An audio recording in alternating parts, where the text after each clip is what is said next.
Great to see everyone and all the little faces, the bubbles on the bottom of the screen.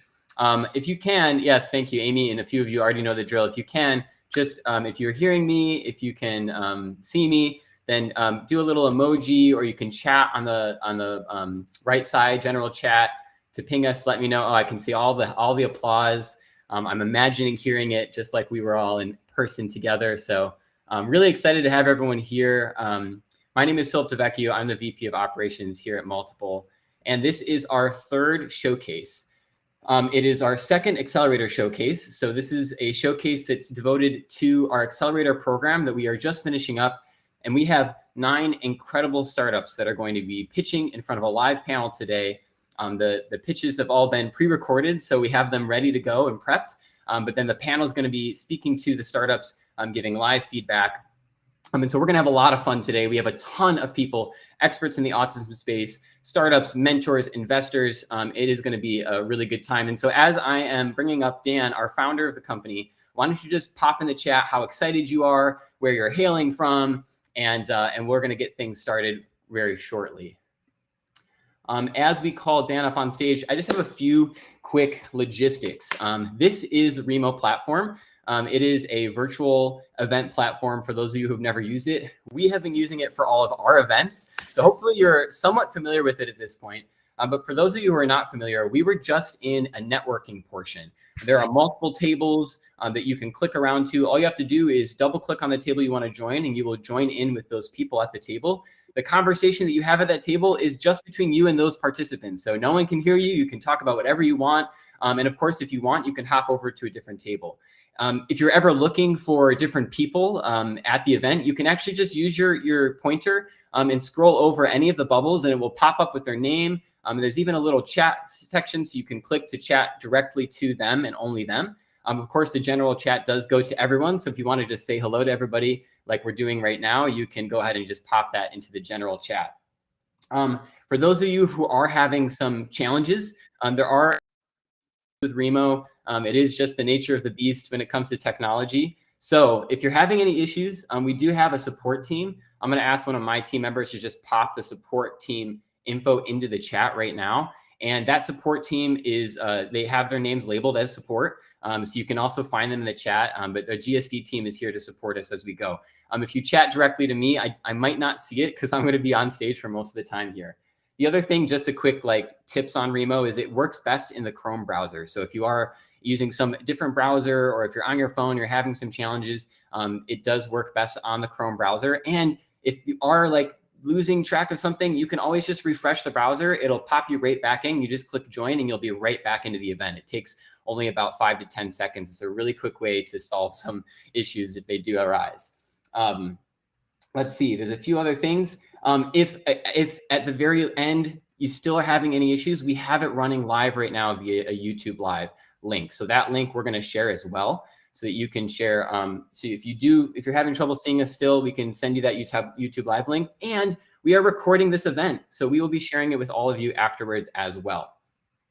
I think that is all that I want to say. I'm going to hand it over to Dan, but the last thing I'll say is please interact. This event, even though it's virtual, is meant to be a time for all of us to be sharing with one another. And so we want to see interactions. We want to see you all talking about how you like the pitches, what you love about them. Shower these startups with praise. They've been working crazy hard for these past 10 weeks. And so please do see yourself as a participant, not a passive viewer for this event. And we're going to have some more time for networking at the end as well, where you'll be able to chat with the founders, other investors, and mentors as well. Okay, I am almost out of breath, so I'm going to hand it off to Dan, our founder of Multiple, the fearless leader. Dan's going to have a few words. I'm also going to pull up a presentation, and we're going to get this show started.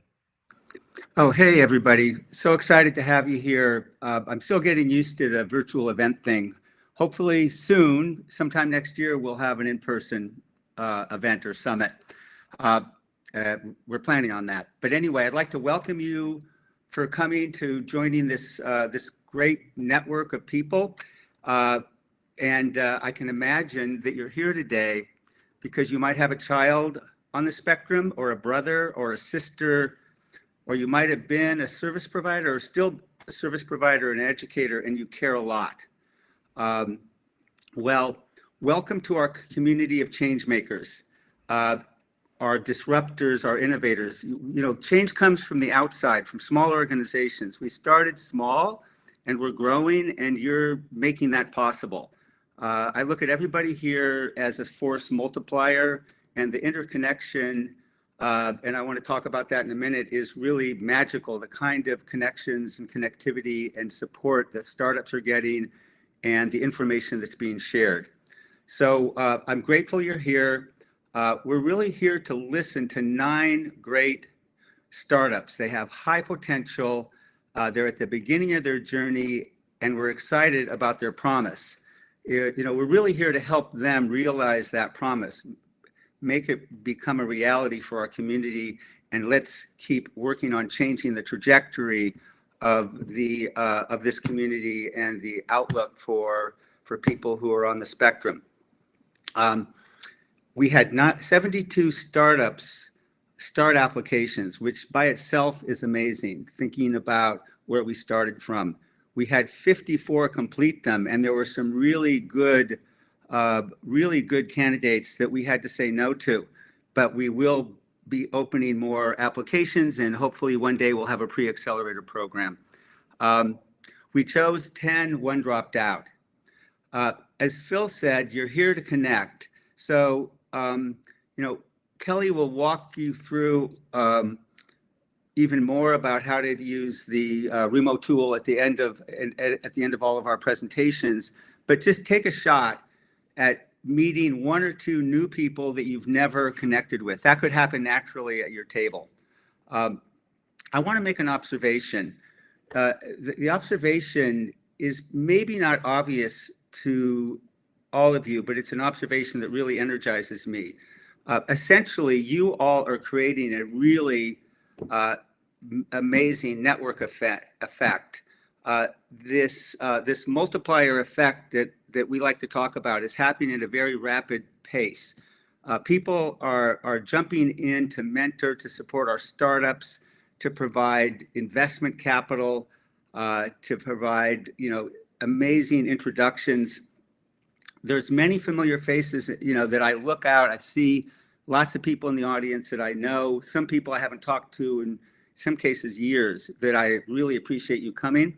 And the thing that really turns me on, though, is there are a lot of people I do not know in this audience. I've never met or I've never talked to, and I'd like to. But the net of it is that the community is growing on its own. And as a founder, I really care a lot about having momentum that goes beyond whatever experience I can bring to the community. And that's happening at a very rapid pace, probably faster than I ever thought it would happen. So people are stepping up. We've gotten some great donations in this giving season, and we need your support. You know, Kelly and I will be chasing all of you down to see what you can do on the financial side to the extent you have capacity and interest and think we're adding value. We're getting help with our fundraising. We have a database that everybody's heard about that is getting closer and closer to real utility. We've had a lot of help there.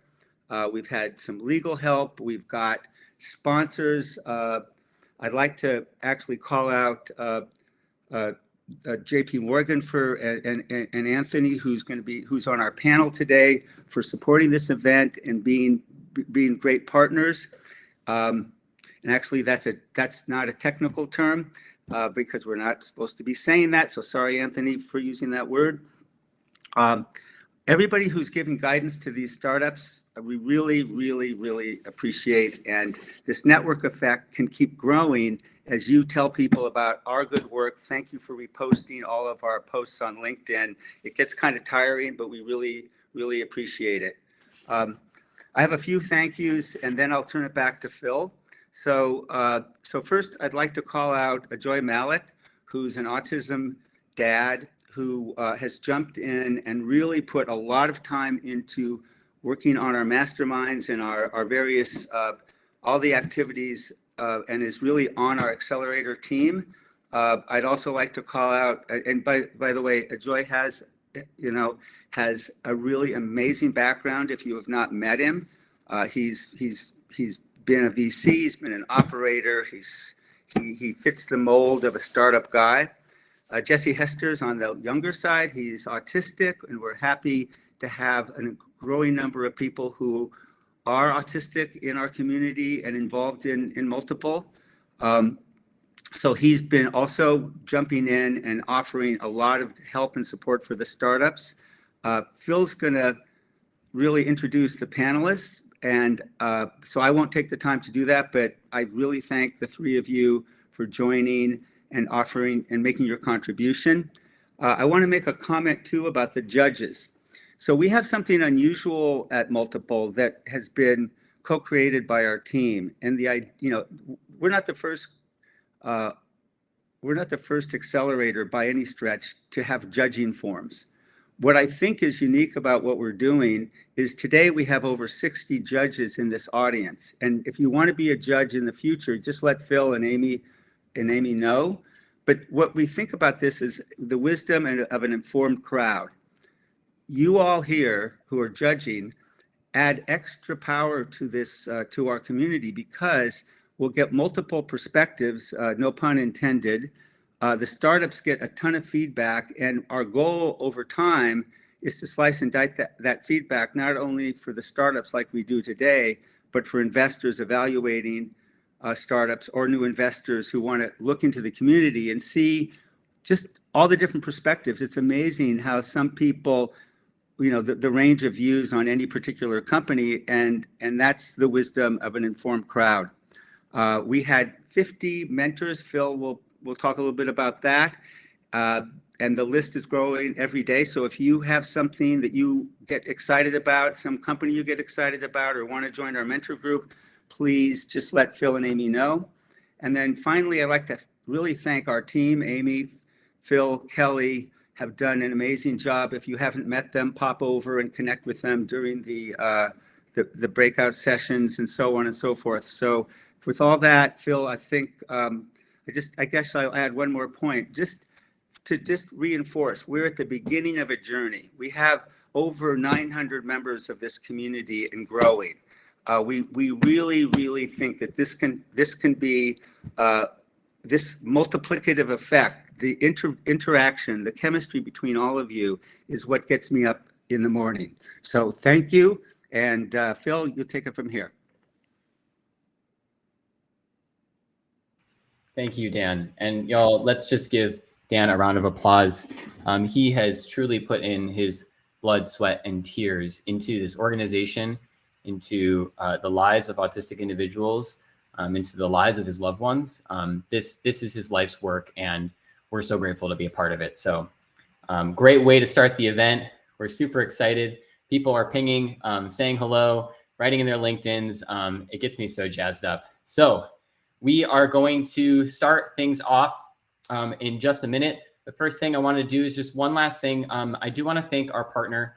The partner that we have for this accelerator program is Founders Boost. We have a quick 1 minute plus video to share with you, which is Blake, who is also here. So if you want to say hi to him, Founders Boost is a really awesome pre-accelerator program that has been working with us to cultivate this accelerator program. So if the GSD team can pull up that video, I'll share that, and then we're going to get everything else going.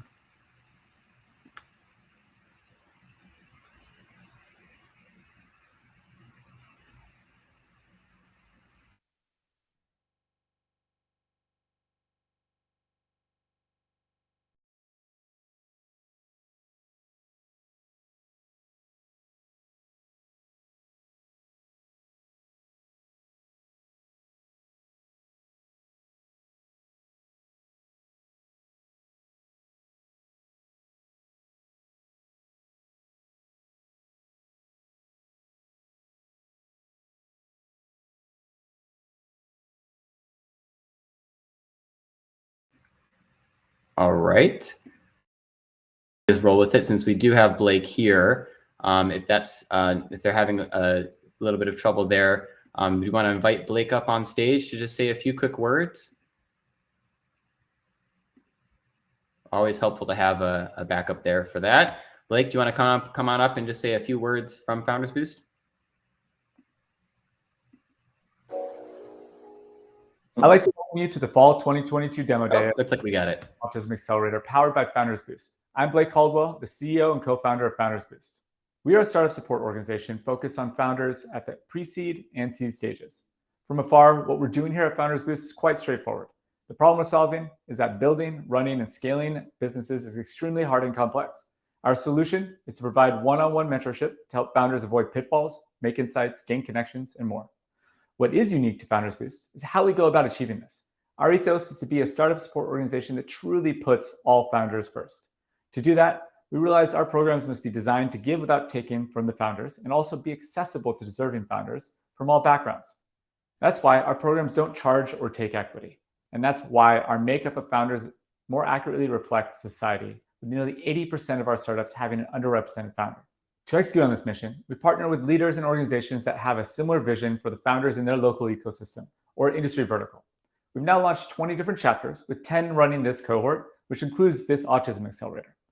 This accelerator is particularly special to us because we are proud to work alongside the innovative nonprofit Multiple. Multiple's deep expertise in the autism field perfectly complements our framework for supporting the growth of early-stage startups. This cohort of startups demonstrates the great things that are in store for the program. I'm inspired when I think about the impact the impressive startups will make on the autism community. And as I look to the future of this program, I'm excited by the resources, the know-how that Multiple, Founders Boost Fund, and our nonprofit arm, Founders Boost Foundation, will bring to support even more founders in this space. And so now let's just shift our focus back to the deserving founders, and I wish you all a wonderful demo day.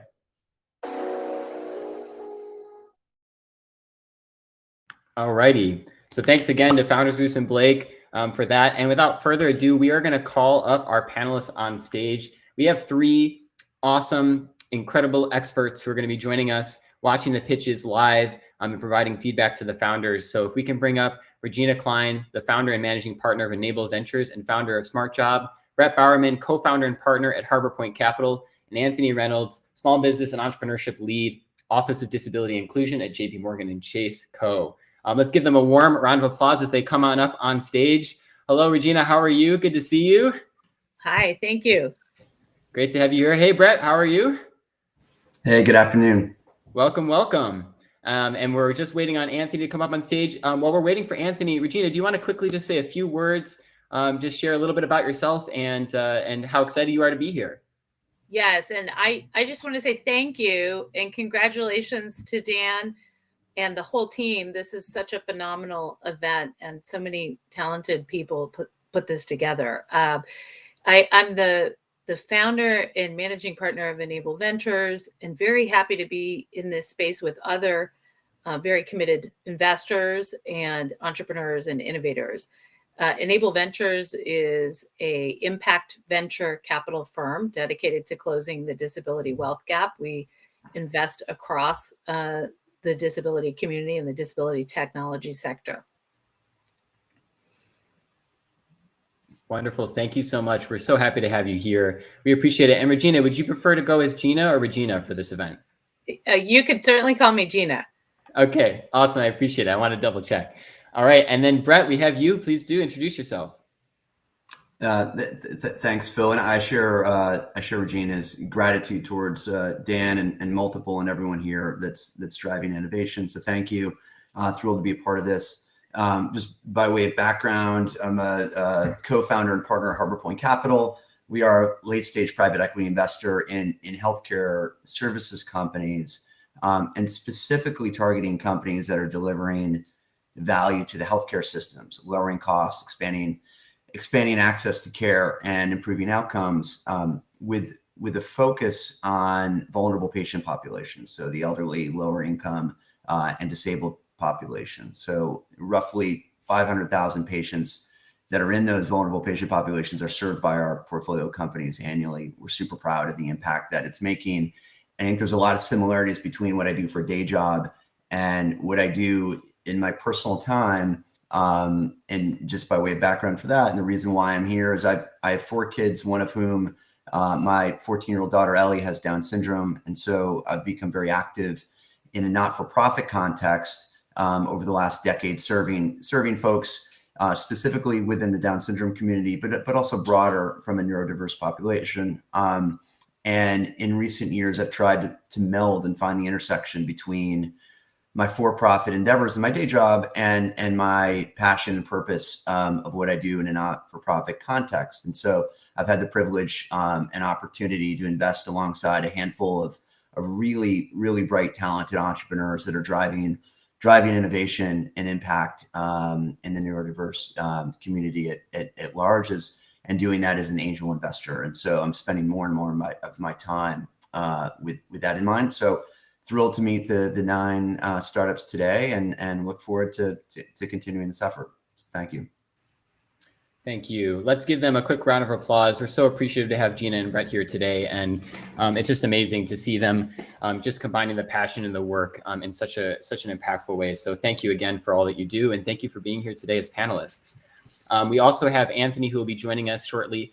He's just set up a different platform. But I'm not going to hold us back any longer. I'm going to get us dived right in. And so before I bring up the first presentation, judges, once again, thank you so much for providing this additional feedback. The additional feedback for the judges who are going to be on stage is so helpful. So we're just going to really quickly, to make it easier, we're going to send you that judge form. That's for the 60 plus additional judges. Panelists are here to give live feedback. They have a little bit more pressure, but we are appreciative of both. These are super valuable ways to give back to the founders. So thank you again for being here today. All right, I think we're ready. Please give a round of applause as we start up the first video. We have Marius, the founder of Pleatly, presenting today. And so we're going to pull that video up and get things started right away. Did you know that children with intellectual disabilities are almost 4 times more likely to experience neglect compared to other children? My name is Marius Mathisen, and I'm the CEO and co-founder of Pleatly. And this is our daughter, Angelina. She is diagnosed with having an intellectual disability and has experienced being physically assaulted by other children, coming home from school with bruises no one can explain, and being allowed to self-harm. This has taken a big toll on us as parents, and we've been struggling with caregiver burnout, anxiety, and depressions. The main reason behind this was the ineffective communication and collaboration with professional caregivers, who themselves were struggling with a caregiver burnout. We could never be sure who was handling Angelina's care, or if they knew the critical information they needed to know. Today, we're using Pleatly to communicate and collaborate between her family members, group home, social workers, and the school. Her caregivers now have access to all the important information related to her care. Pleatly offers easy-to-use collaboration tools for family caregivers through Pleatly Pal. And we are starting the development of Pleatly Care, aimed at solving the pain points of the professional caregivers.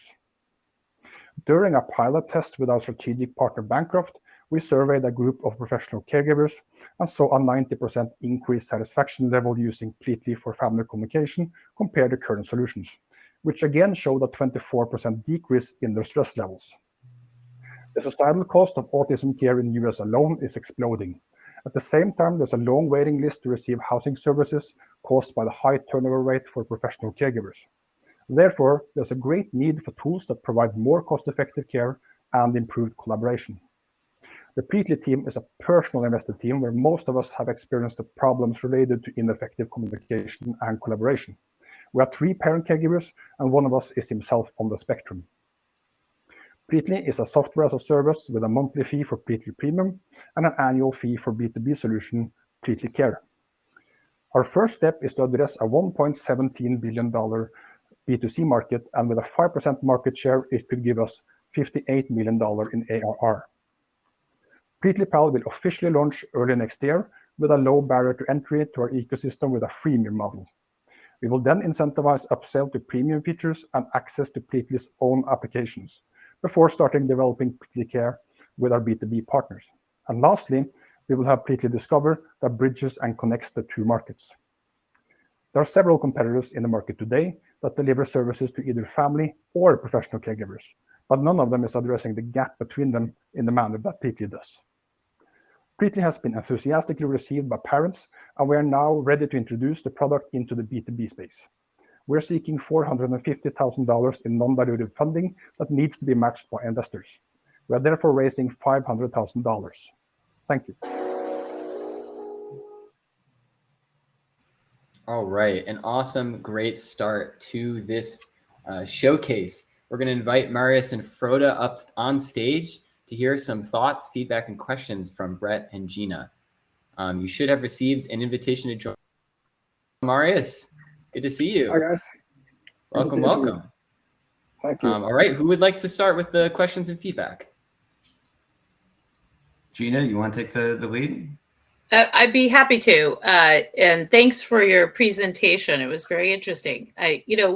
Let me drill down with you, Marius, as to the problem you're trying to solve. It seems that you are creating direct communication between caregivers. And the question I have is, anticipate communication on behalf of the recipient of care, whether the person with the disability is actually accessing communication through your product. Yeah, well, we have a vision of having our own applications that are more focused on the care recipient. One being Completely Book, which is a social story creator, and that aspect of it will be used by care receivers. But this is mainly focused, the ecosystem and the platform of Completely is mainly focused for caregivers and improving the quality of care through better communication and collaboration. So the follow-up question I have is, what is the causal nexus between that caregiver having more effective communication and intercepting self-harm and other types of injurious behavior?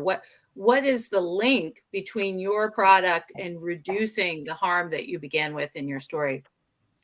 Yeah, well, when your child are at school or residential care or something, and there are specific things that the caregivers need to be aware of and ways to prevent self-harm. Self-harm is not necessarily only hitting themselves, etc. In our instance, our daughter are ripping her nail bands off, and just be aware of this kind of things. Too often there are caregivers that are not aware of the most important things to prevent this kind of self-harm. So we have to continuously always tell the same information to the same school or institutions over and over again. So with easier access to this kind of critical information, it would be a lot easier. Another example I have is one person I talked to who had a son with autism, who also had a severe peanut allergy. And people that were taking care of him at that time were basically eating a peanut butter and jelly sandwich next to him without knowing the severity. And of course, the information has been given, but it's in this kind of stack of papers, and it's not easily accessible. Brett, I promise this will be my last follow-up question before turning it immediately to you, and that I'll reserve time. But essentially, how much does your product depend on somebody knowing to use it in the moment, if they're a frontline caregiver? Not sure I understand the question. In the peanut example, how much is it dependent on actually having customized using your product to ask for information in that moment? Yeah, so the key importance is for Completely is to have easy accessible information, and all the critical information is easily available inside the application. And we're using and borrowing UX from similar and well-known applications, for instance, Instagram, etc. So it's a low barrier to use. And we're working closely with parents for development of Completely Pal, and now we're moving over to Completely Care and having the project with our partner Bancroft to make sure that it's also being adopted by the professional caregivers. And it's important to have both sides or both stakeholders enthusiastic and eager to use it and understand the product. And that's one of the things that we want to tackle, is the complexity around the current solution that is unnecessary. Thank you. Thanks for the time, and pleased to meet both of you. I was intrigued when I just saw your presentation. I like the idea about enhancing communication between and amongst caregivers and families. Just as a parent, a clear deficit caregivers rarely talk together, coordinate, communicate in an efficient way. And then, as an investor in healthcare services, I've made a living off the dysfunction and fragmented care and finding ways to innovate to address that. I think that's sort of the wind up to the question. The real question is with respect to your, the B2B opportunity. In my experience, and this is going to sound kind of cynical, but what I've observed among caregivers and institutions in healthcare at large is they generally do what they're economically incented to do. And so for someone to want to, I forget if it was $12,000, whatever the sort of the enterprise fee was, what is the economic motivation for a caregiver, a healthcare provider, or someone in that system to want to invest, in this product? What's in it for them economically? Yeah, so that's a good question. And as I spoke about in the presentation and mentioned to Georgina, is that we're seeking money now alongside funding from Innovation Norway to work together with Bancroft as a service provider. And one of the things that we are going to work together with them when we're developing Click Care is focusing on a cost reduction of the care. So the goal here will be to have a higher potential cost than it will be to, of course, buy and use completely. So that will be an important focus in addition to higher quality care. So the utopian result will be higher quality care for less money. And that's important now in the times that we are entering economically. And it's important in terms of the autism tsunami that are coming, and the needs are not getting smaller, to say the least. Yeah, for sure. That rings of, I would call that value-based care. And if you can demonstrate that there are downstream savings, people will pay for the product for sure. Yeah. And so is part of I like to think about, what are the milestones that you plan to achieve with the next round of funding? Will there be a portion of those funds used to capture data around the impact and the efficacy from a cost reduction standpoint? Is that part of the use of funds? Yeah, maybe Frode can touch more on that specifically, maybe.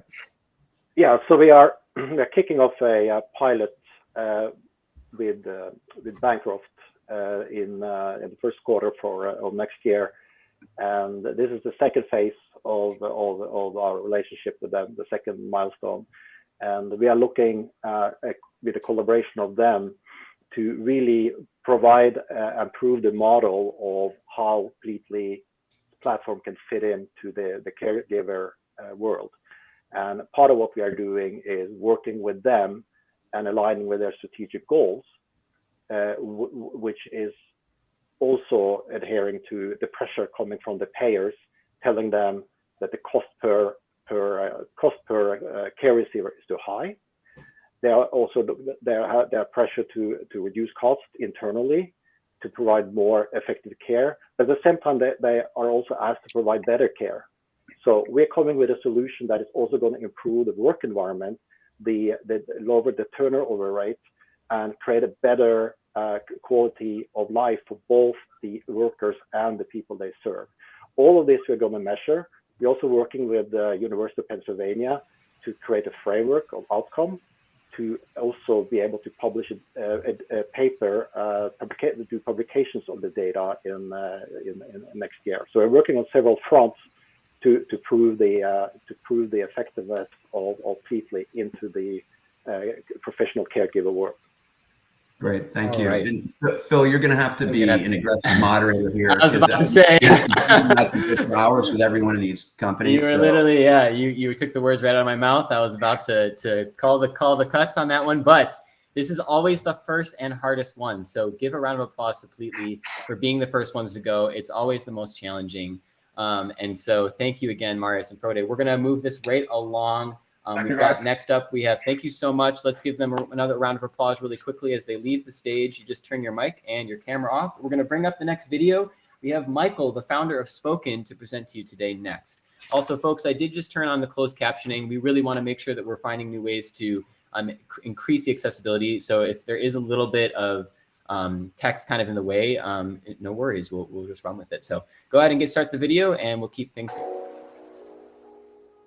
From stroke survivors to those affected by nonverbal autism, millions of people find themselves unable to speak. 1 in 10 people will need help communicating in their lifetime, and they'll be looking to their mobile devices for help. Unfortunately, high costs, lack of support, and bad product fit mean that current solutions barely serve 10% of those who need help. Current market leaders continue to be focused on costly hardware solutions, while the majority of treatment of speech disorders is centered on childhood therapy. It's not that this doesn't work, but rather that it leaves behind a growing portion of those who can't speak. When my family began looking for tools, what we found was terrible. Amateur efforts with unusable interfaces.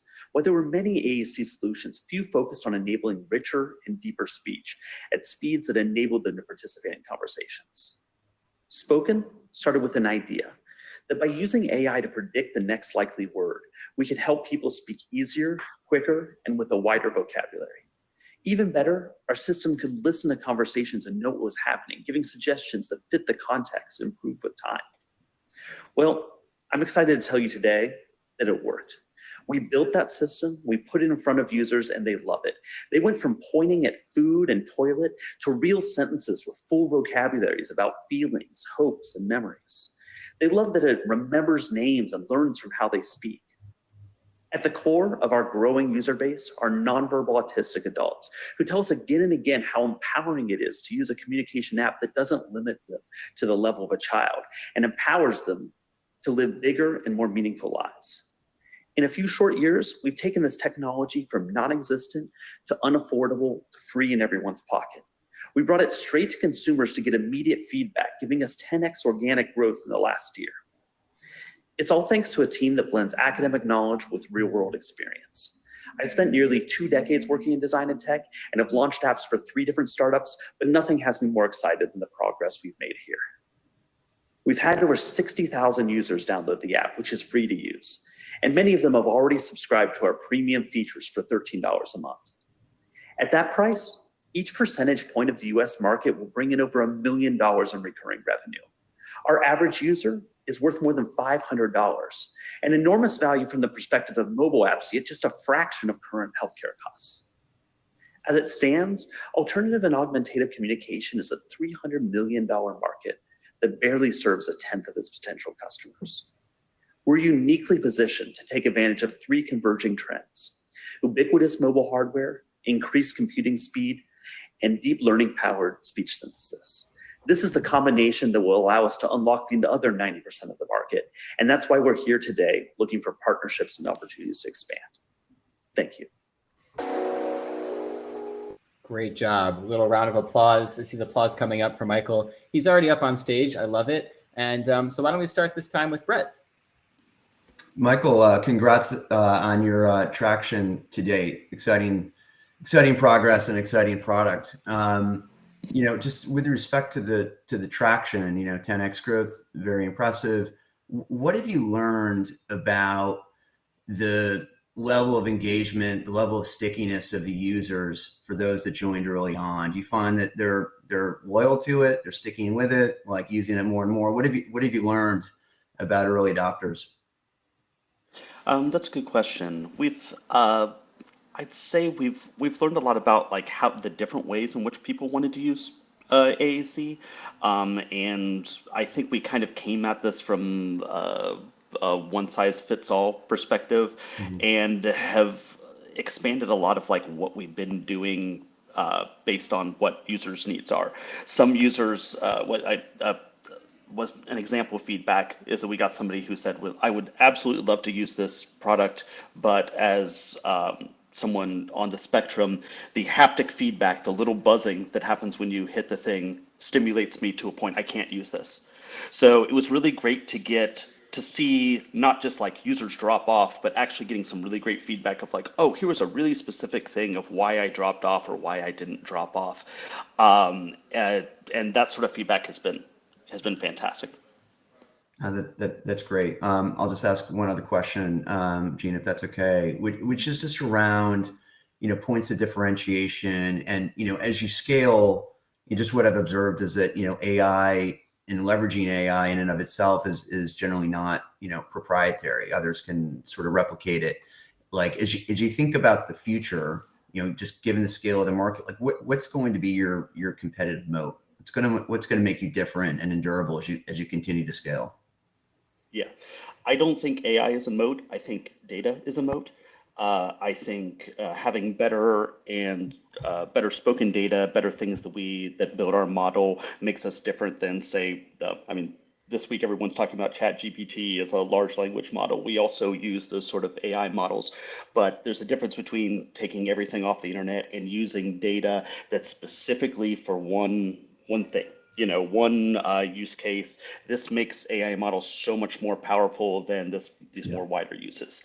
I think, again, usability and understanding your users, understanding what the current gaps in the market are, is our secret sauce. As simple as that sounds, is, not that can't be replicated, but that's what we're doing best right now. Deep and narrow. Thank you. Michael, this is great. I'm glad to meet you.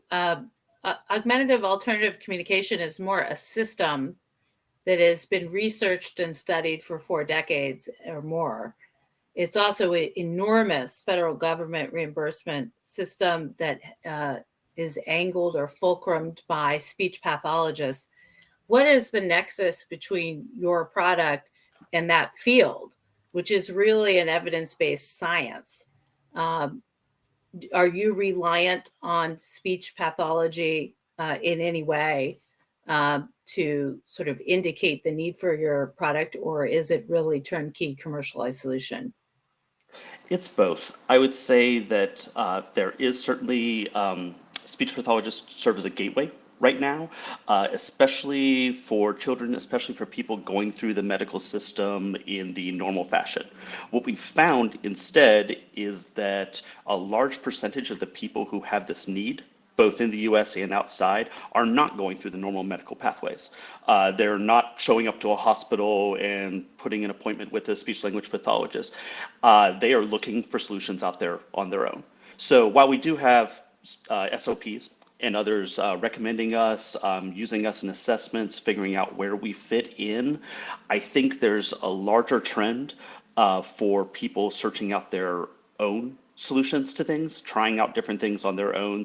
And I think that trend sort of dovetails with the idea that this industry is moving from a hardware systems, which are, somebody mentioned even in the comment, a lot of these are written into Medicare law right now. These things are changing right now. From viewing this as a box that serves a purpose to an app or software that people might go and try out both with or without a doctor or speech language pathologist help.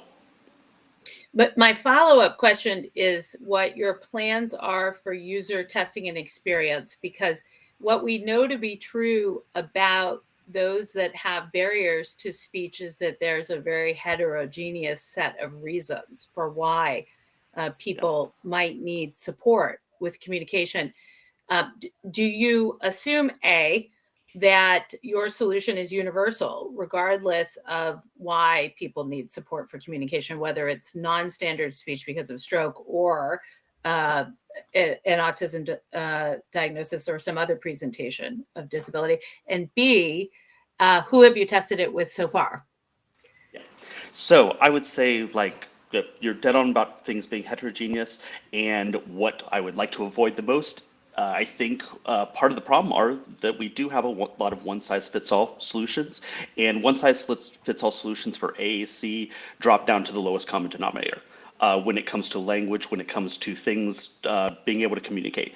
I think that's what where we're at right now, that we are fitting more of a niche market of higher functioning folks, people who can read or write at some point. That's usually the cutoff that we give people for whether this would use for them. And that's, so I'm not going to call it a niche because it's a large part of the market, but I think it is important to segment out that market, that there are people with different needs, and addressing those needs specifically rather than a universal case is going to be the solution. And I forget the B part of your question already. And why don't we have a follow-up for that? Y'all are making this so hard because your questions are so good. But I do need to move things along. So why don't we have Don't that worry B about question be a part of a follow-up for the next part. Let's give a round of applause to Michael. Really good answers and incredible questions. I also will add really quickly as Michael leaves and we start calling up the next video, which will be guiding technologies. Thank you for doing that. Thank you for your comments, your feedback, your questions. But I recommend that the founders do is make sure you check the chat because there's all these really great comments and questions being added. You can ping those people separately. You can respond in the chat, but this is amazing, y'all. This is going so well, and I'm so appreciative thus far, and we're still going. So let's bring up John from Guiding Technologies video. We can start it right now. Hi, I'm John Nosek, founder and president of Guiding Technologies and designer of Gains. More than 34 million Americans need help learning to do the things we take for granted. These are data from actual trials. The key takeaway is that without Gains, direct service personnel could not help adults with autism learn how to do the laundry. With Gains, they could. So what is Gains? Like a car's navigation system, Gains is a navigation system to optimize evidence-based practice, personalized for each learner. Guidance is uploaded into the cloud in any language, and then the instructor or caregiver receives this guidance via the headphones or on the tablet. The instructor doesn't even have to look at the tablet to interact with Gains and focuses on the learner. Secure data and video are uploaded to the cloud, which is then used by the learning overseer and the payer. We also provide tier 1 and tier 2 services. These are some of the things that people are saying about Gains. We have an experienced team. These are some of the domain and AI experts. Most of our domain experts are doctoral level board certified behavior analysts and AI experts. Craig has deep expertise in selling within the health IT market, and Hans has a successful exit. The total market is 34 million. The obtainable market is 2.4 million, which is equivalent to 1 billion ARR. Our leading competitions do not have personal navigation, and they cannot address the adult services and schools markets in addition to the autism service provider markets, which we can. Our current price is $35 per learner per month. And our current go-to-market strategy, our key strategy is strategic partnerships. We have great traction. Our product is robust and scalable. Our R&D is strong, and we're now in research sites across the country. We currently have customers both in the adult services and schools markets. Why Gains now? Our NIH trials prove Gains works, and there's growing needs for the gap in quality services, lack of trained personnel, burnout and turnover, and a need for greater effectiveness, accountability, and transparency. Now, this is an aggressive but doable growth strategy. It's new market R&D leading to new market strategic alliances. We have had great phase 1 results, which gives us a great chance to get phase 2 NIH SBIR funding of more than $2 million in non-dilutive R&D. We're looking for great letters of support from prospective investors and strategic partners. We're also looking for help in strategic alliances and finding a great chief commercialization officer. Thank you.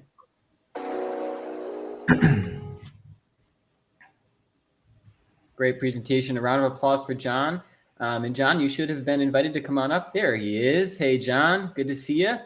Great to have you here. Great job with that pitch. We'll have Gina go first this time. Great. Hi, John. Nice to meet you. It'd be good to check in with you about, tell me the specific problem you're trying to solve. Well, the specific problem that we're trying to solve is that individuals with autism have a range of problems learning different things, from a range of speaking to getting dressed. I mean, you name it, they have it.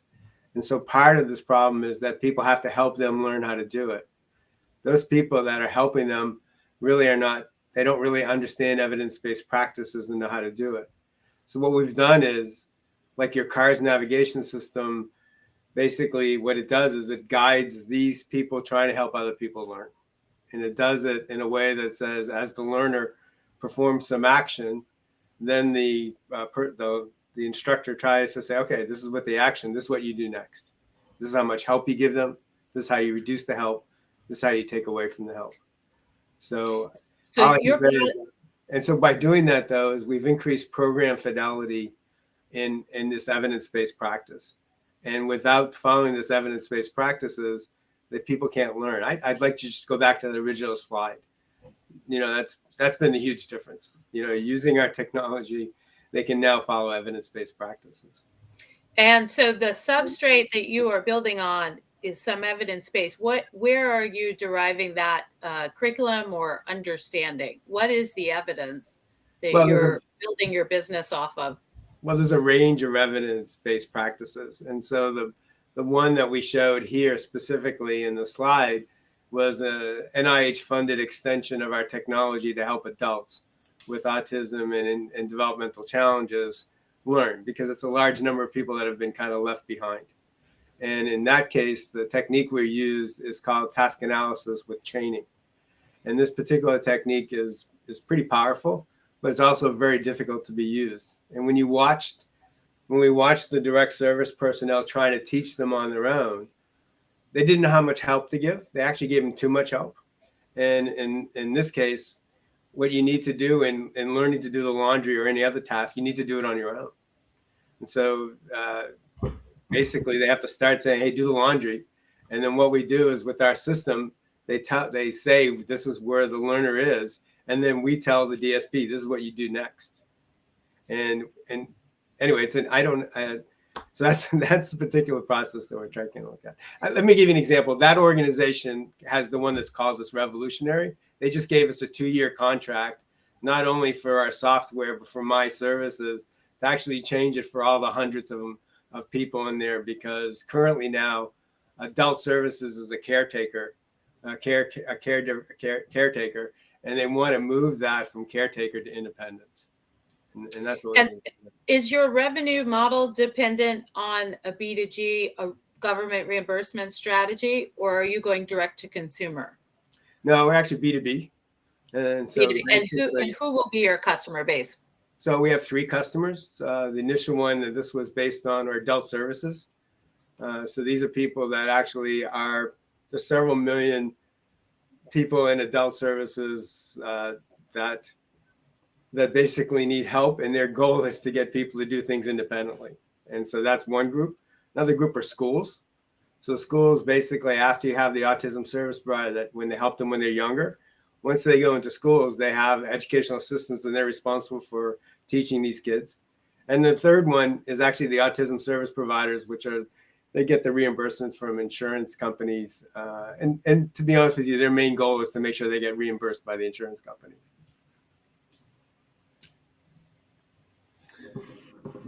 John, congrats on what you've built thus far. What's been the feedback from those organizations? And I couldn't tell if those 3 different categories, if that's how you've defined your end market, or that's where you actually have commercialized this and have traction. Maybe start with the second part of the question first, just to clarify, and then so we actually go into the feedback.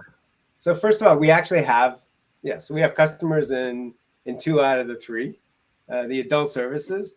And that's because of the success we had. They were so successful. They went to they're a nonprofit. They serve hundreds of people in Delaware, Maryland, Virginia, and Pennsylvania. And they went back to their board of directors and say, look, we want to give these guys a contract. And then for the next couple of years and see if we could do it. So that showed that this was a much bigger market than we anticipated. You know what I mean? We focused more on to the service providers. And then the other ones were working in a school system. They're called intermediate units, and they manage all the special needs for school districts in Pennsylvania.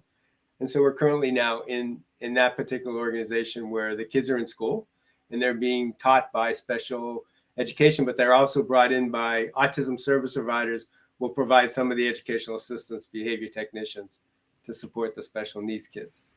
The one we're not in is in the autism service provider area. And that I can explain to you why. I mean, their main pain point is basically getting paid for by insurance companies. So they're looking for practice management software. They're not specifically looking for improved effectiveness. So one of the things we're trying to do with that school system is that there's actually a lot of money in the school system for technology, but not to pay for people to help them. So what we're trying to do is we're actually these autism service providers that are helping in the schools.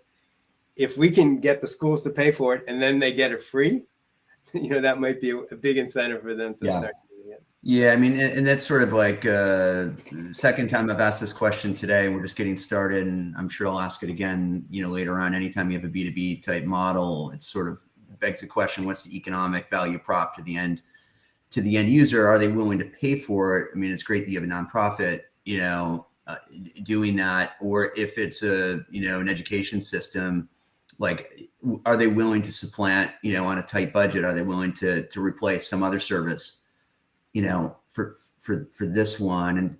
And so the question is really like, what are the economic benefit to the end user in that context? And that is good food for thought that, John, you can answer if you want to in the chat, but it is something that we're going to have to move forward on.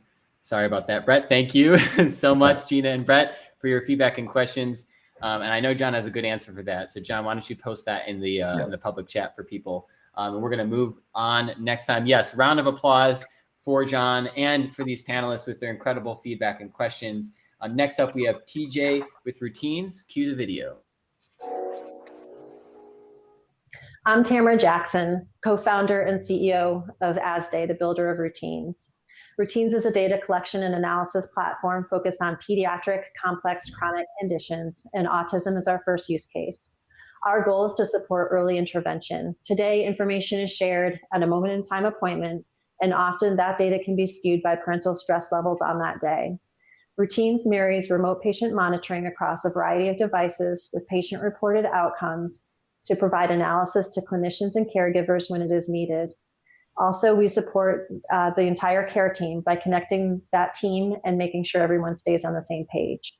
Routines advances health equity by connecting to parents and their children wherever they might be. And by connecting the care team and focusing on a family unit, Routines also enhances family-centered care. Our platform falls under the patient engagement umbrella. It's a $10 billion industry here in the US and growing. We believe over the next 5 years, we will see around $40 million worth of revenue. We are selling B2B. Our focus is on hospitals, clinicians, and therapist offices. Our monetization strategy is an initial setup fee, a per patient monthly fee, and a customer support fee. We are onboarding a contract sales team now, and we also have several strategic partnerships under discussions that will definitely accelerate our growth. In terms of competition, we see that many of our competitors are focused on specific devices, whereas we are device agnostic and looking to gather information from a variety of sources. Additionally, many of the competition are focused on specific conditions, where we are focused on pediatric chronic conditions in general. Our platform consists of an app on iOS and Android. We also have a web-based platform that is great for clinical use, as they can easily toggle between a variety of patients. In terms of traction, we had early on won a Microsoft for Startup grant. We also have an angel investor who has invested $1.1 million to date, and we are advancing some of our discussions with potential customers into those final stages. We are looking for a $2 million investment. This will help accelerate our go-to-market plan and will also help us build out our product roadmap. In terms of our team, I myself have a strong background in operations. Blake Rutherford and Dominic Foster come from a healthcare background. They developed one of the first camera systems for the NICU called NICView, and Jerome actually worked with them on that. He is our Senior Vice President of Development, and that is Routines. Awesome job to TJ. Round of applause to her. And she should be joining us on stage in just a couple seconds. If she has not been invited yet, can we get her invited and going on up on stage? Are you here, TJ? As she comes up, I just want to say thank you again to everybody who is contributing to the chat, asking questions. It's so awesome to see that happening, and we really appreciate it. Please do continue to participate. TJ says that she is trying. So I see that we are maybe having a little bit of issues, some mic and cam issues. TJ, you should be on a browser if you can.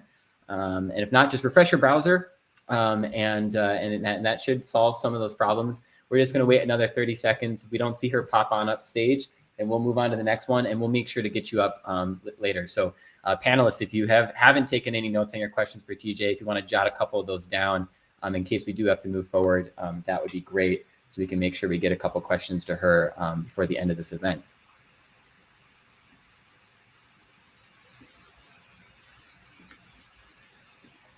Alrighty, why don't we start to pull up the video for the next presentation, and then we'll see. Maybe she'll beat the video, and if not, we'll do the next presentation and have a chance to get TJ up. I'm sure that the GSD support team is reaching out to her right now to figure out what the challenge is. So next up, we do have Vitaly with PigPug that we'll be bringing up right now to start that video.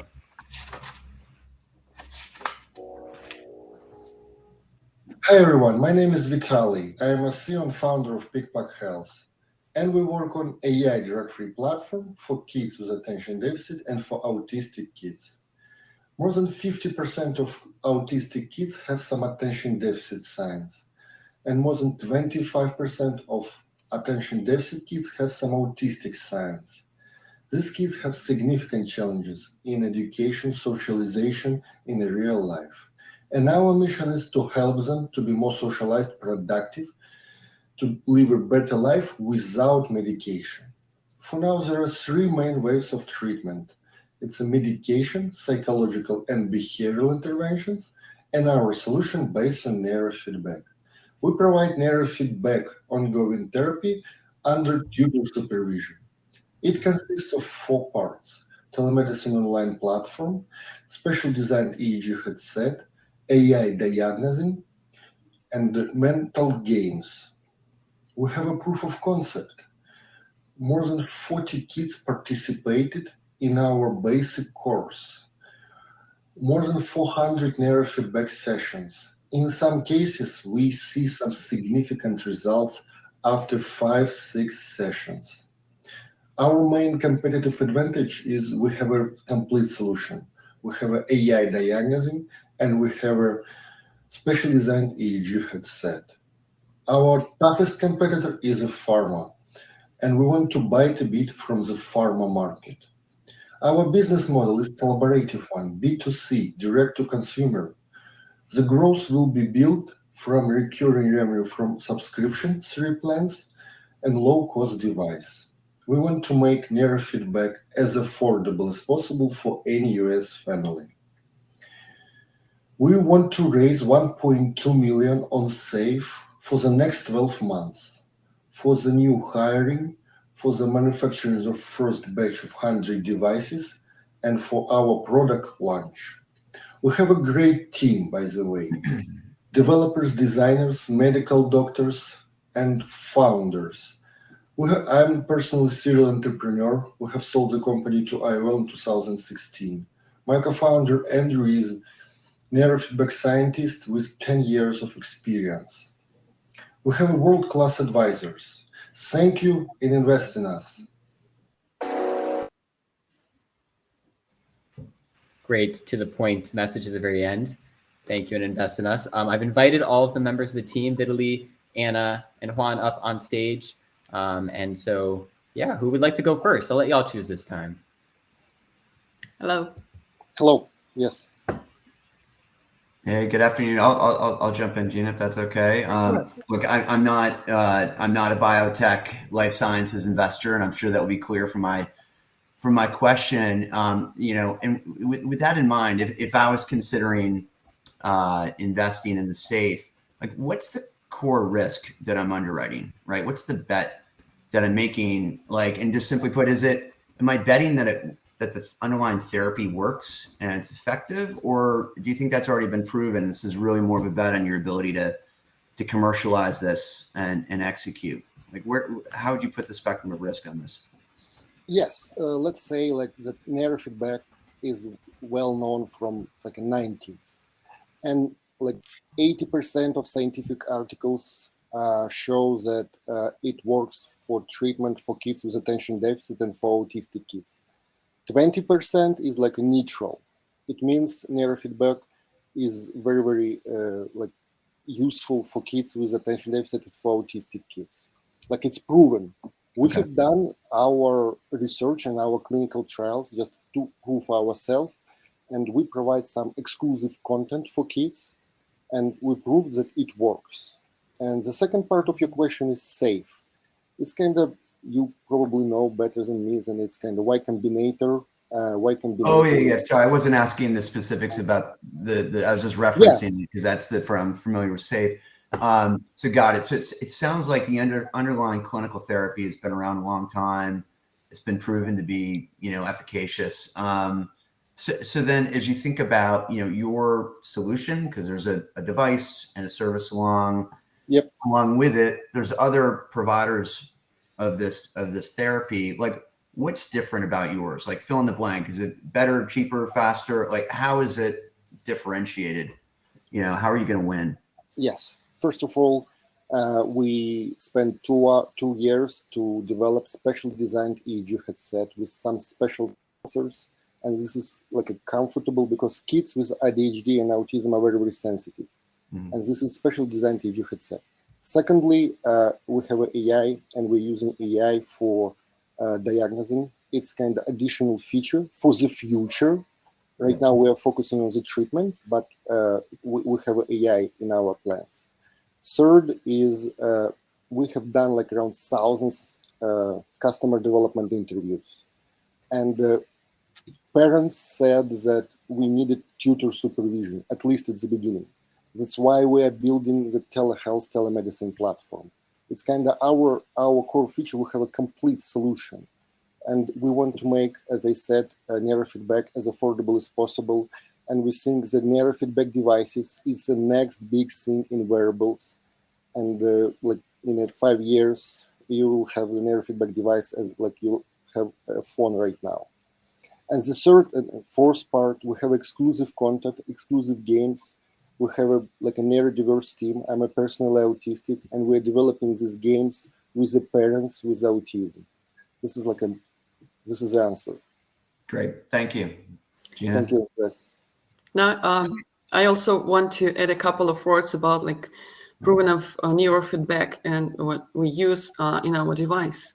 Actually, we assessed our result with Toulouse-Perron psychological test. So to assess sustained attention in children who used our device, and we've got the great results. And there are also a publication, not our own, but this publication was made in Frontiers in Physiology about tracing of release of dopamine with a special radio tracer using neurofeedback. So this way of treatment is really proven, even with the positron emitted PET method of diagnostics. So positron emission tomography. So this is a really great way to compete with drugs in a way of treatment children with autism. Great, thank you. I don't know if I have time, Philip, for a question. Yeah, why don't you, if you have a point of feedback, that would be really great, and then we can keep going forward. Thanks for checking. I appreciate that. Oh, you caught me being polite. I would suggest, I won't take it for granted. I would suggest that it's relevant what your regulatory pathway is, and what level of IP protections you've secured already, and how you've secured them. I know you have little time to answer either, but both highly relevant to your pitch. Yes, we have filed the provisional profile application and on our kind of device, we are developing games, and we did search a patent search before doing this, and we have filed the provisional profile application, and we are very, very attentive with this kind of IP protection. Alrighty. Awesome. Well, round of applause to Vitaly, Anna, and Juan, who came up on stage for PigPug. Great job, y'all. Wonderful job. There's a few questions and comments in the chat for you all when you get off stage.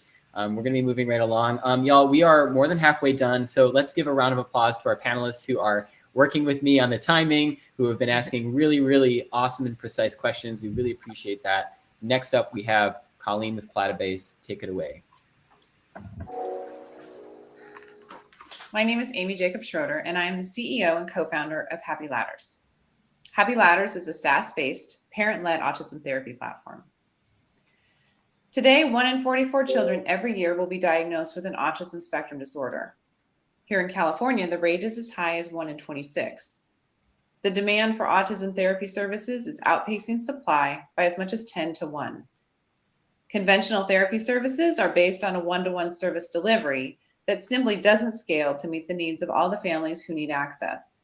It seems every week we hear more ABA companies closing their doors around the country, leaving many parents anxious, worried, and unable to help their children. So our solution to this problem is to leverage a child's greatest asset, their parents. There is a growing body of evidence and research showing that parents are very effective teachers for their autistic children when teaching is embedded in natural opportunities such as play and home routines. Happy Ladders empowers parents to become their child's best therapist. How it works is pretty simple. Parents easily sign up, then they are directed to take simple skill assessments to figure out their child's developmental needs.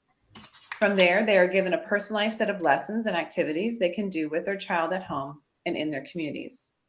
For support, they can access our Happy Ladders community as well as live coaching. We have a great team of clinical and tech experts, which includes 2 exited founders and 2 parents of children with autism. The autism services market in the US is estimated at over $7 billion annually. Our target market is $316 million, with a 25% growth rate over the next 3 to 5 years. Our revenue model includes mandated payers, such as insurance companies. There are currently mandates for autism therapy services in all 50 states. We are also targeting medium to large autism therapy providers in the one-to-one space who may be looking to expand their service delivery. We will continue to sell directly to parents as well, ensuring that every family has access to therapy throughout their autism journey. As you can see, few autism therapy providers effectively address the issues of both access and scale. Happy Ladders solves for both. Our go-to-market strategy includes selling direct to families and creating multiple pilot projects as we prepare to move into enterprise sales. We are currently establishing product market fit with our MVP, and in 2023, we'll begin development of our new mobile application in multiple languages. From there, we will continue to expand the platform with curriculum, parent-led speech, occupational therapy, nutritional and behavioral resources, while moving toward value-based care and highly personalized AI-driven therapy plans. Today, we are looking for families interested in joining our free pilots, insurance providers who want to add a parent-led option for their families, and investment partners who want to join us in our mission to bring parent-led therapy to any family anywhere in the world. All right, I have just called up Amy and Sean Schroeder. You may be familiar with Happy Ladders. They actually pitched at our open showcase previously, and they were accepted into our accelerator. They have come a long way, y'all. They are an incredible team, and so we're very excited to have them here. We will have Gina take it away for this one. Great. It's very nice to meet both of you. My question off the top is, how is this solution additive and not duplicative of the existing service care system that's in place? Can you hear me, Phil? Our camera is frozen, but okay, perfect. That's a great question. So it could be both. It could be additive. So if a family is looking to, do some extra work with their child at home, or say during a vacation or a break from therapy, they can use Happy Ladders to do that. Because it's very natural and skill-based, it shouldn't conflict with anything that their other therapists are doing. Of course, we would always recommend that they talk to their therapist, their other providers, and say, hey, this is what we're working on, if they're working on putting shoes on or some first words. In addition, it can also be the only autism therapy service that a parent is using, and that would be particularly useful for parents who are waiting for an evaluation.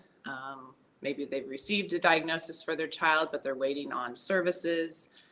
Families that are looking to maybe take a few months off from services, but they don't want to lose their current, team, and they don't want to, stop any progress that their child is making. Happy Ladders would be a good option for that.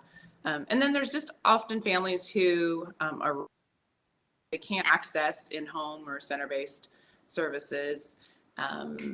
And also families that just require or just, kind of want that DIY approach. There's a fair amount of families that want to do what they can on their own as well. And then what has to be true for your revenue model to scale relatively quickly over time? What has to be true? Well, parents need to, it's a SaaS model. So I guess they need to continue using it, you know, and they need to, it needs to be useful. They need to be reinforced. And that's something that we're really looking at through our pilots, is figuring out how to engage and reinforce parents just as much as we, you know, want them to do with their children. And so that they, you know, will continue to you know, their subscriptions. Does that answer your question? And how are you marketing to those parents currently in order to make it more sticky with families in terms of the uptake on the consumer side? We just started building out our D2C marketing and sales funnel, and we're currently basically doing it online through paid and also through content marketing and organic search. But that's not our primary revenue model. Our primary revenue model is B2B. And so how have you determined what the barriers might be to selling into a service delivery model, including service providers themselves, in terms of your revenue strategy? I think the biggest challenge is getting particularly insurance providers to look at a software solution for their members. You know, parent-led is gaining quite a bit of popularity out here on the West Coast in California, where we are, particularly through the Kaiser Permanente health system. And, you know, but software is not something that's written into a lot of these state mandates. So, you know, working with insurance providers to figure out maybe it's just a supplemental. Oh, we lost them. I'm checking right now. I see them. Oh, it looks like something cut off on their, because they're gone from us altogether. Hopefully their battery or anything did not die. I hope it was nothing I said. Yeah, they were like, yeah, we're going to answer this question and disappear. So no, I'm sure they'll be back shortly. And it looks like, oh my goodness, TJ, we have you. I'm so glad to see you on camera. It looks like, sorry. It looks like, TJ, if you want to just wait 1 second, it does look like Amy is back. And so I'm going to invite her. And then if you want to just keep your mic and camera off, we'll pull you up right after this one and have you go ahead and answer your questions. Anything. I'm so glad that you're here. All right, Amy, I just invited you back on stage. So hopefully you're able to come on back and finish up with those questions. Let's try it again. I'll do it again. All right, I've just allowed you back on stage, Amy. So you should be able to pop back up. Just a few seconds.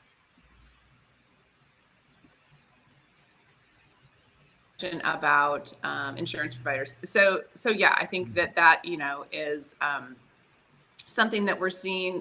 We've followed Florio and their VR software, trying to, you know, see how they are kind of making some inroads with insurance providers. But, you know, we know that, you know, there's mandates in all 50 states for autism therapy services.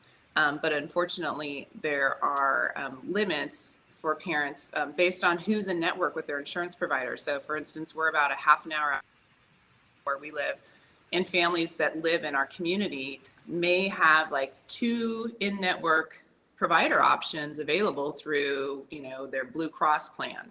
And one of them has a long waiting list and the other one is not taking any referrals, you know? So then parents are they're left with, and we're only a half an hour outside of Sacramento. So, you know, for families that live even further outside of a major area, that's an issue. So I think that there's reason for insurance providers to start to look at this because they just can't meet the needs of all of their members. Phil, I just have one piece of feedback, which is I see the need. There's a massive shortage of ABA therapists. So love the concept of it. And I think a critical part of your ability to scale in a B2C led or a parent led market environment is having someone else pay for it, a commercial payer. Like I'm a believer in the art of the possible. I'm an investor in Florio. So I'd be happy to chat offline with you. Yes. I'd like to learn more. We would love that. Awesome. Round of applause for Amy and Sean. for their awesome presentation, their great answer to questions, and rolling with some of the technical difficulty punches. Great job to both of you. We'll see you all again soon off stage. And I'm inviting TJ back up. We're so glad. Thanks, Phil. Oh, you're very welcome. And thanks again to the support team for doing all the background troubleshooting to get TJ here. So panelists, if you don't mind, Yes. and TJ, I'm gonna give you 30 seconds, if you can, 30 seconds to just quick refresh on your company. Sure. So we are Routines. We have a platform that marries patient-reported outcomes with remote patient monitoring. Our goal is early intervention, and to sort of answer a couple of questions that came up in the chat. We are HIPAA compliant. We see a lot of different reasons why hospitals on the B2B side, why hospitals are looking to work with us. One of them is to improve patient retention. They're seeing more and more that hospitals that are showing that they're technologically advancing and innovative are actually capturing share of mind for patients, which is interesting. Additionally, people looking to reduce readmission. Autism is our first use case. We just finished a development, finishing this week actually, on NICU follow-up, which is going to be interesting for our autism work as well, because we were asked by clinicians to kind of back up that data stream. So for a baby that's leaving the NICU, maybe they do or do not yet have a specific diagnosis, we can be gathering that data and provide that continuous feed when a diagnosis does occur, and hopefully help to get to that stage sooner. And thank you for being here. Brett, you go ahead first, since I took up too much time last time. No worries at all. I just you kind of answered it just now, but when I watched the presentation, I get the general concept, right, of capturing data and insights to help better manage complex health conditions, right? But what would be a practical daily or day-to-day example of your technology at work? Just bring it to life. Sure. So, one of the reasons why this whole idea was born was my personal experiences visiting an autistic friend in his group home. And I saw time and time again how communication gaps, but also gaps in tracking and early intervention caused serious issues for him. So for example, sleep disruption is an indicator for him that he needs a medication adjustment. He can become very dysregulated if that's not caught fast enough. So by using an elegant implementation of technology like this, and we do have an under the mattress sleep sensor, by the way, that's integrated, we can not rely on human information at times, if that's a concern, and still know that sleep is disrupted, and be able to alert a clinician that maybe something needs to be looked at. Our main goal is not, to be clear, is not clinical decision support. We really want to just alert by utilizing the data, and when we see variances in it, alert a clinician or a caregiver that attention needs to be drawn to a certain area. That's really our goal. Got it. Thank you. That's helpful. And there's I think a reference in your presentation about launching a pilot, or maybe it's launching your go-to-market in July. I'm just curious, only a few months in, but what have you learned? We've learned that getting the pilots kicked off is a very slow process. Going through the IRB process with the hospitals takes a lot of time. Yeah. But so far, I think one of the interesting things is just the variety of reasons why hospitals are interested in implementing this solution. And again, it varies. We even had one hospital, for example, that is monitoring weight for some of their patients, and are interested in using our platform rather than having the patient come into the hospital for a physical weigh-in every week, using our integrated smart scale to do that. And they're kind of disruptive appointments. So it's a benefit for both the patient and for the hospital, because it tends to be, again, a difficult appointment and not value add on their end. So it's interesting, just the variety of reasons why the hospitals are interested in this. Great, thank you. I have time maybe for one question. I'm curious about product market fit, and you're taking on a big addressable market that is more extensive than autism, or even any particular disability subpopulation. How have you tested and had some iterative feedback from the community that is comprised of autism? Sure. So we actually have users on our platform now. And in fact, I invite anybody that wants to test it out. It's out on iOS and Android. You can download it and use it for free. So we've been utilizing and leveraging that community. The importance of the pilots, of course, is going to be to see how we can elegantly integrate it into the clinical setting and make sure we're very focused on making sure that this is a value add and not another place for a clinician to go, because we understand that they're very busy.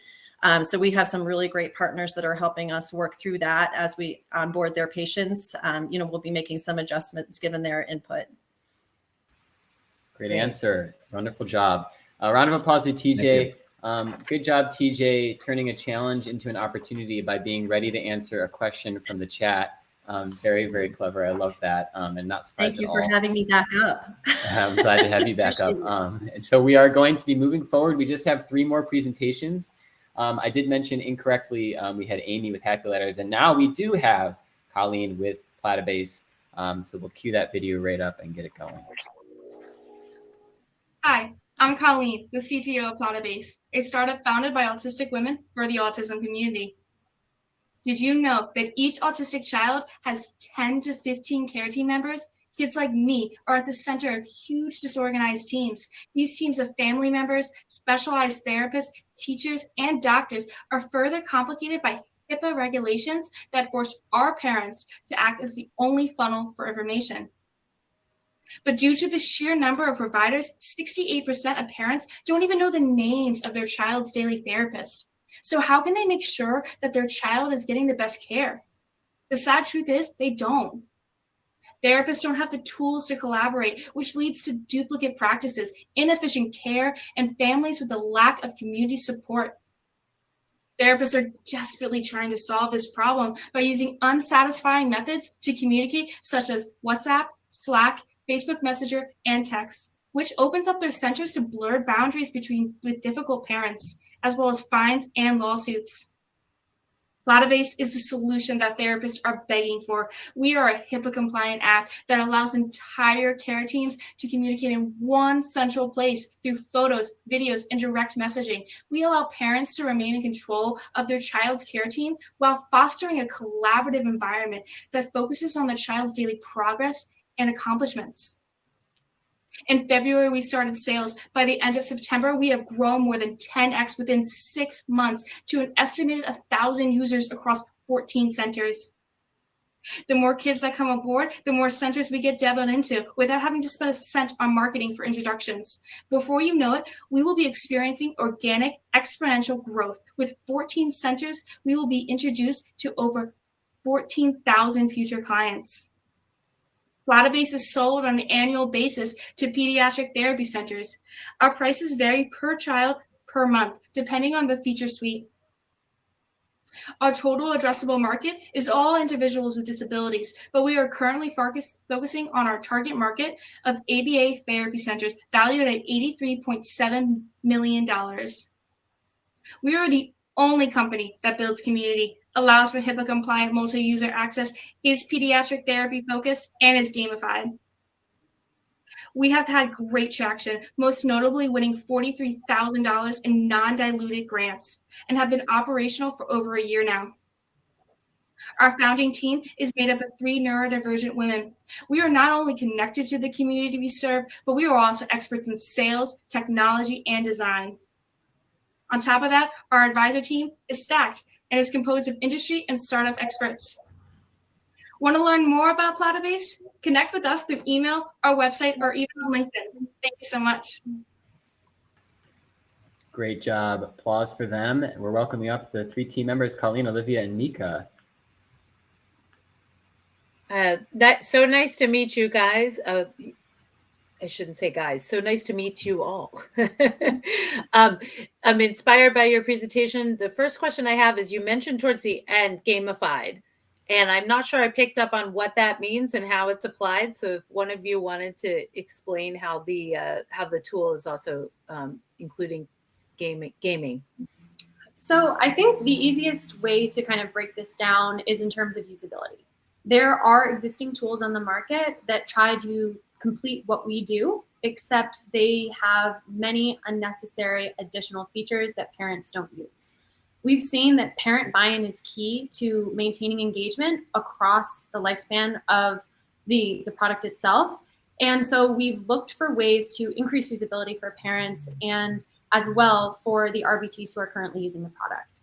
So the ways that we've done that are that we have increased the ability to interact and to get positive social reinforcement, as well as we are monitoring the engagements across channels. So for example, if an RBT is working with a child, we can monitor their engagements and we can show them how active they've been. We can intrinsically motivate everyone in the system that we are creating to want to learn more about how they can support the child that they are working with through these engagement meters. That's really a key to what we're doing. And that also opens up another revenue stream of ours, which is that we are working on the ability to predict when a RBT or when a BCBA will actually leave the center based on their engagements, both with the parents and with our application as a whole. And what is the metric or the basis by which you have predictive capabilities? So we are currently working with a pilot program right now with Helping Hands Family, which is a large ABA therapy provider in the Northeast. And we will have about 1,000 clients by the end of this program. As we are looking through the data that we are collecting from them, we can identify essentially a different point system. So as a client is interacting, if they're posting a video or they're posting a photo, or they have a back and forth conversation, if they cancel an appointment or they reschedule an appointment through our group chat feature, we can assign a different point value. And we can understand which RBTs and which BCBAs have the most support in their center. Are they communicating directly with one another? Are they communicating with the parent? What are those interactions like? Are they positive? Are they negative?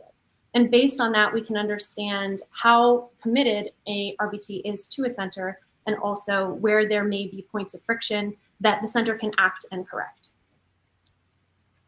Brett? Greg, congratulations. A very interesting concept. I can see how the offering would resonate with both parents, and caregivers on both sides. I'm curious, who do you think is the ultimate customer? You talk about selling through centers. Like, are they the customer, or is that just a distribution point to get to parents? There are two ways we're looking at this. First and foremost, we are a B2B SaaS model. We sell directly to therapy centers because we can provide them with a number of different ways to reach ROI. We have this platform that if we can show that we can increase care hours by even 1 hour over the entirety of the year, not 1 hour per week, but 1 hour total, they will pay for our application. They will also be able to engage with parents and to build support in their centers and to decrease churn of the actual clients, their clients. So that's the first way that we provide value, and that's who we sell to ultimately. However, of course, there is turnover in therapy centers. Children, they grow up and they move on.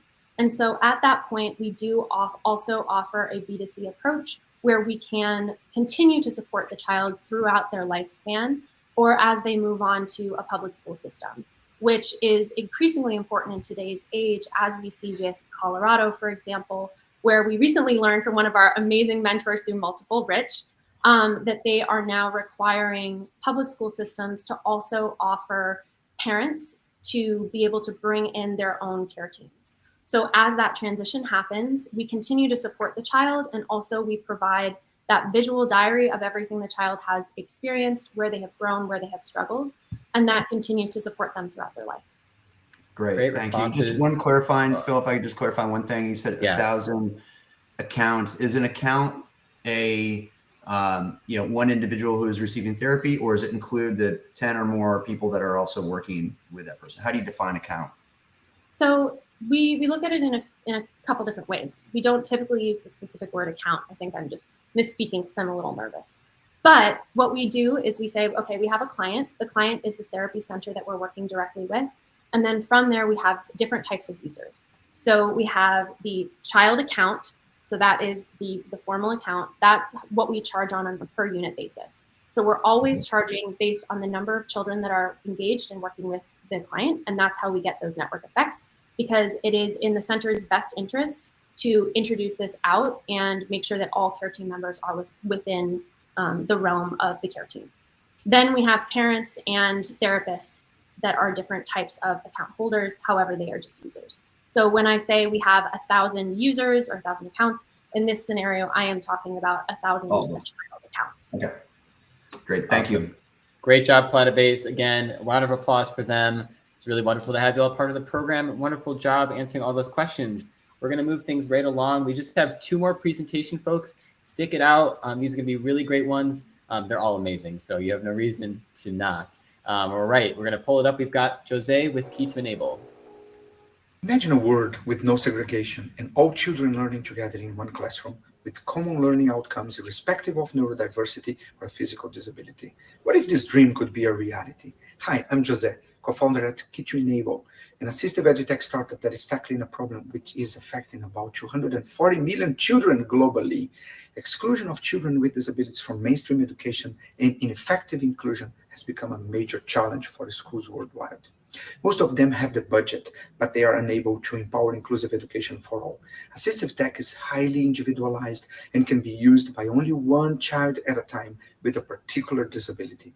Usually, they are not built with universal design, thus not appropriate for a classroom environment, as there is always a gap between the 2 groups. So remember the dream I started with?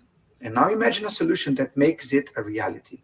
Presenting the Key to Enable Edge, a play-based learning solution that eliminates the limitations of motor and physical disabilities with patented, innovative hardware used with a completely customizable educational platform that has been successfully and highly effective supporting neurodiversity in classrooms, making nonverbal autistic children communicate, learn, and engage, and also increasing the attention span of children with ADHD while learning. The efficacy has been proven with academic research. And the most important, leaving no one behind. Equipped with this innovative service offering, we wish to tackle the total addressable market of 5 million schools worldwide with a whopping valuation of more than $100 billion. Our disruption lies in our business model, a service offering which we call Special Education as a Service, a hybrid solution comprising of hardware, software, and training, made available to schools at a monthly subscription fee of only $500, enabling them to include more than 85% of all disabilities found in an inclusive classroom. Using this business model, we have successfully implemented our unique solution in 700 schools and 150 rehabilitation centers around the world. And this was possible due to this stellar team of occupational therapists, assistive technology specialists, hybrid engineers, and business strategists, bound together by the passion of the cause. Our technology has received 35 awards across 16 countries worldwide, and we wish to move ahead with full steam, for which we are raising our pre-seed round with an ask of $1 million, with fund usage of 20% on product improvement and manufacturing, 35% on business development and in lowering customers' acquisition costs, and 45% purely for a rapid scale-up. Thank you for your time and empower us to be the key to enable to this massive disruption. Great job. Round of applause for them. And we'll have Brett start first. Yeah, great. Hey, nice to meet you. I love the origin story. Love the concept. Talk if you could, given the device component of this, just talk about IP and just barriers to entry. There's other alternatives out there. Yes, we. Okay. Thank you. Yeah, okay, thank you so much. Well, first, thank you so much for being here. This is the hardware part, one of the hardware part, because we have other accessories for children with physical and motor disability also. And this is patented in Brazil, and we also have it in the US. So it's already done. Okay, great. And then can you just talk from a traction standpoint, how many do you have in use, and to what extent have you been able to capture any sort of impact data or any sort of feedback from those end users? Yeah, mainly our traction is in Brazil because I'm from Brazil and we started everything there. By the way, the initial solution was created by a man that was born with cerebral palsy. So we have been using this inside public schools mainly, because this is where they are.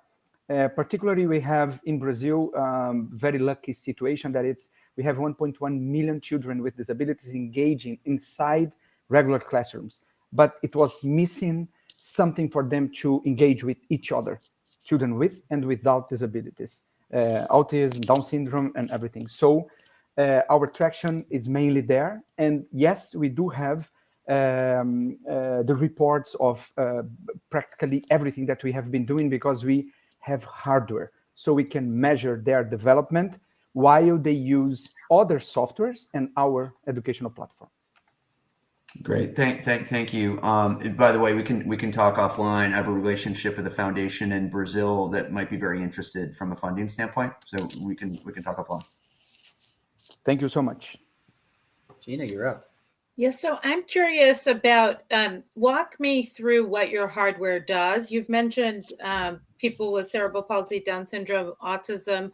I'm wondering how this is a tool for that level of universal access and use. So what does what does the unit that you're holding do? Yes, unfortunately, we couldn't show some videos, because usually when you see the videos, you understand it better, but I can show it here. So it has 9 colored key buttons with symbols on them. And all of the symbols, they were like very, very deeply researched by university people in our country, in Brazil. So the colors and the symbols, they are here because they have an effect. And how does it work? For example, those who does not have a possible way to touch the regular computer, they can use the colored symbols. So for example, it will be a little bit complicated to show everything, but to type the letter A, I need 2 commands. So the first one will be this one. They can touch with any part of the body. And the other one will be the yellow button. So the blue plus the yellow, it gives the letter A. But this is not only about writing, because we also have a mouse function, and we can use a computer totally using this. And when we put this here, it turns the solution into an educational platform, where we assign the colors and the buttons to our educational platform, and the teachers, they can ask the children for things, for example, that those who are nonverbal cannot answer. So they answer by touching the colors and the buttons. Mm-hmm. So you've created a universal tool for most students in special education. Exactly. And we have 10,000 users, children, students, and people with various forms of disability that are using this, even seniors that before they could not, for example, have a good literacy. And is that agnostic? Does that work with any type of computing device? What does that need to connect to? Anything. I can connect this to a smart TV, and it will work like automatically. No need of installing any software. It just connects via USB. Mm-hmm. And where are you manufacturing that unit? We can manufacture this in any country, depending, for example, on their demand. But nowadays, we manufacture it in Brazil because we have like really very, very high-end factories there. So we can like just ask for 10,000 units. They will take like 14 to 30 days to deliver it to everywhere that we need. We have, by the way, manufactured 2,000 already, okay? Just for you to understand. 2,000, I'm going to get kicked out, but I do want to get this in. Price per unit, and then what will you sell it at? Yeah, price per unit to make that. Sorry, Neil, I'm just answering because we have this time. So we can sell the unit separately. It costs $1,500 compared to assistive technology and devices. It's like very cheap compared to the others that we have there. But we also can put all of our 7 assistive devices and technology together, and then we sell on a monthly subscription to the schools for $500. So it's the cheapest solution for those schools that want to be inclusive and attend the United Nations 24 article. All right, I think we are out of time. Thank you for doing that. And wonderful questions. Good job. Key to enable. Nice job, Neil. Nice job, Jose. Round of applause, folks. We have one last one. and we're going to be squeezing it right in at the end of this 2-hour mark. So we're going to play Katya with Jellicoe Light right now, and then we'll call them up to finish this off.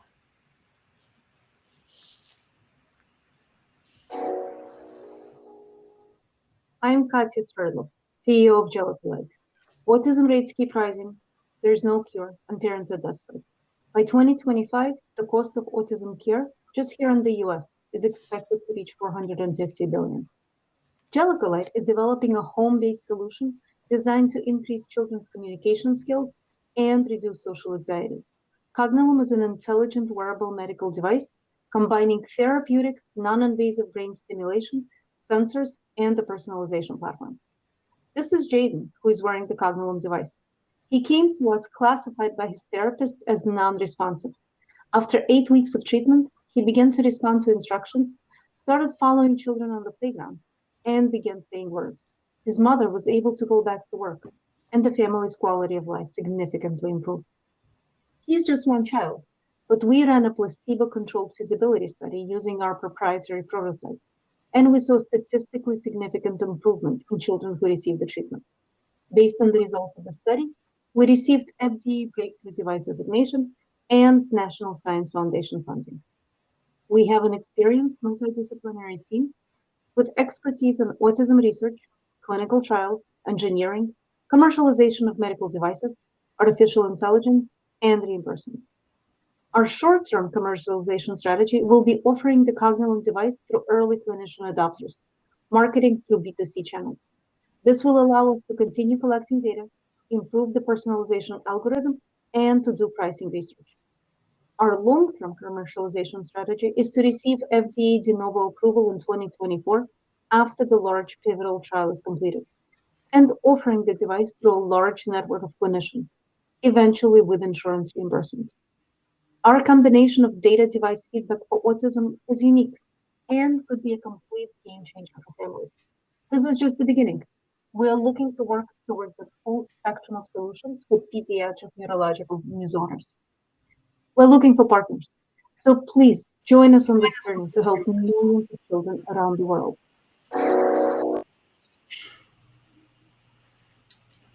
Excellent job. Who's going to start us off with this last one? I'm pointing at Brett. Brett. Sure. A couple questions. Because I'm not familiar with TPBM therapy until now. Just as a clinical modality, is the treatment designed to be where the positive effects, are they meant to be lasting, or is it more of a maintenance ongoing treatment that you need to do over a long term? So today we've run 2 clinical trials, and whether the gains stay or not is $100 million question. We have seen the majority of the children retain their gains, and the gains are quite significant. There were a couple that regressed. One of them actually came back and repeated the treatment and then gained back the gains again. So for some people, it would need to be ongoing. For other children, continue improving. A large majority of the children who received the treatment, their parents want them to come back because they've seen such big gains, but it's not a cure. They did not become neurotypical. They have seen big gains, but the parents want to see even bigger gains. So they want to come back and repeat the course of treatment again. Got it. Okay, thanks. And then in terms of establishing, proof of concept, sort of where, we can look down the road and you will make a bet whether or not you can get through the FDA approval process and commercialize. But before that, around proving efficacy, doing your trials, doing your projects, like where are you in that journey? And then relative to I think you're looking for $4 million current raise. How far on that journey will that $4 million take you? So clinical trials to date, we've done one last year. It was double-blind, placebo-controlled. And based on the results, we received FDA Breakthrough Device Designation. This year, we received National Science Foundation funding. We completed another clinical trial based on that, and we replicated the results. Next year, we're setting up several pilot clinical trials which will also help us on the commercialization journey. We're setting one at an ABA center. One we just got accepted yesterday, I'm very excited to say, to a large healthcare New York City incubator program, but I cannot say their name yet. But we will do a trial there, and a couple of early clinician adopters, including key opinion leaders. Again, all of that is for next year. That's where, and $4 million will take us through the pivotal clinical trial and FDA approval, as well as through these several pilot studies, which will help not just with clinical data, but also with usability and commercialization strategies. Great, thank you. Gina? What would you say your defining measure or metric of success will be? So we are looking, the measurements that we have used to date is CARS, which is Childhood Autism Rating Scale. We're also looking at several other measurements of language improvement specifically.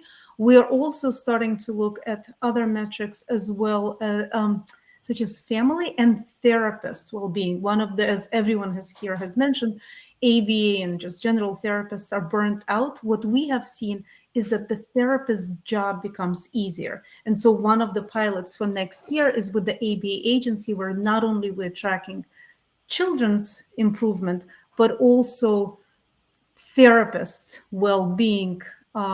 So all of these, but overall the children's improvement, of course, is the number one priority. Certainly, because it permeates so many conversations today. What would you say an appropriate measure of success of improving the therapist's livelihood and experience? What would be an appropriate set of metrics for that success rate? Jane, do you want to take that? Yeah, I think simply before the survey, but also we can look at taking sick days off during the course of the therapy and like some of the objective measures. We didn't think it through yet because we just started collaborating with ABA centers, but we hear a lot of pain on the side of the therapists, especially now after COVID, and burnout and not being able to take more cases. So subjective measures such as survey as well as more objective measures. And also quitting, just on that same note. Attrition. Attrition, right? One of the big points that we hear is that people just quit without notice. That's quite important for the centers to keep their staff. And that will conclude us for today. A strong finish. Thank you so much, Katya and Eugenia. Wonderful job with the pitch. Wonderful job with the response to the questions. Y'all, let's give a massive, massive, massive thank you and round of applause to Brett and Gina. Thank you so much for your contribution. That was incredible. Some of the best questions and feedback that we have had in our showcases. So thank you so much to both of you. Thank you also to JP Morgan Chase, who sponsored this event. I know Anthony wasn't able to get up on stage, but he was able to participate for parts of it. I'm also going to bring up Kelly on stage. She's our VP of strategy. Just to say a few quick words, folks, we have the space open for networking after, so please do stick around, talk to the founders, ask them questions, and of course, connect with them. This all starts now, but it continues on from here. So go ahead, Kelly, say a few words, and then we'll bring people down to the networking. Beautiful. Thank you, Phil. And thank you, everyone, for joining us. This has been so fun to watch. It's so great to see our community continue to grow and the engagement and participation. It's always, I think, very fun for the team to see this in action with all the preparation that goes into it. I want to give another quick shout out to Anthony and JP Morgan for sponsoring this event. And please reach out if anyone is interested in sponsoring or partnering or supporting an event like this or our summit or other potential events in the future. We really need and want the support of the community. Every dollar makes a difference, and it is what fuels and funds our mission and the work like you are able to see today. So I don't want to take away from too much more networking time. Please go ahead and connect. I hope that everyone meets a new face today, and we'll follow up with some more information via email too. Great job. One last round of applause for our panelists. Y'all, this is just the tip of the iceberg and just the beginning of so many great things. I know it. Thank you so much for your contribution, your impact, the work that you do, your passion. It's what drives this community forward. So thank you again. We'll be doing more of this, and we'll see you all down at the networking floor. Thanks, everybody.